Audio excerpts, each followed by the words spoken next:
В Арамхи состоялось торжественное открытие всероссийского образовательного мероприятия для лидеров блогосферы в формате «Выездной Машук». В этом году площадка собрала талантливых блогеров и контент-мейкеров из разных регионов России. Для участников подготовили интенсивы по созданию вирусного контента, личному брендингу и монетизации. География форума от Калининграда до Дальнего Востока. Проведение форума в республике прокомментировал глава региона Махмуд Али Калиматов. Второе в этом году мероприятие проводится благодаря системному взаимодействию, закрепленному официальным соглашением о сотрудничестве, подписанным мной и генеральным директором Центра Машук Антоном Сериковым. Было принято решение сделать площадку Ингушетии экспериментальной школой для блогерского сообщества Юга России. Мы хотим, чтобы лидеры мнений, которые формируют взгляды миллионов людей, видели настоящую Ингушетию, современную, гостеприимную, с богатой культурой и уникальным туристическим потенциалом. Предоставляя нашу площадку, мы инвестируем в продвижение региона и всего Северного Кавказа. Уверен, что участники получат здесь не только передовые знания от экспертов Машука, но и вдохновение от красоты наших гор, которые они увезут с собой и поделятся со всей Россией.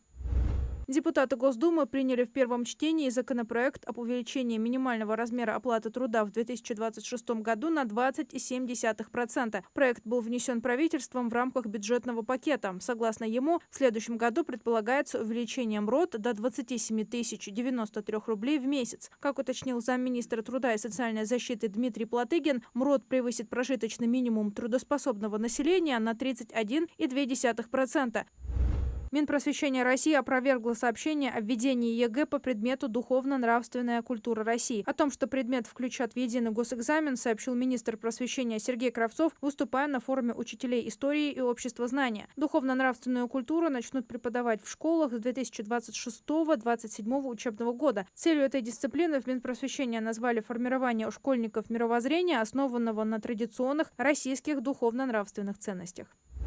Школьникам и студентам придется перевыпустить Пушкинскую карту. С 1 января 2026 года Почта Банк перестанет быть оператором программы. Банк изменится. Пользователи карты могут подать заявление о ее перевыпуске через госуслуги. Его можно подать до 28 декабря текущего года включительно или уже в новом году с 1 января. Все старые карты будут действовать до конца текущего года.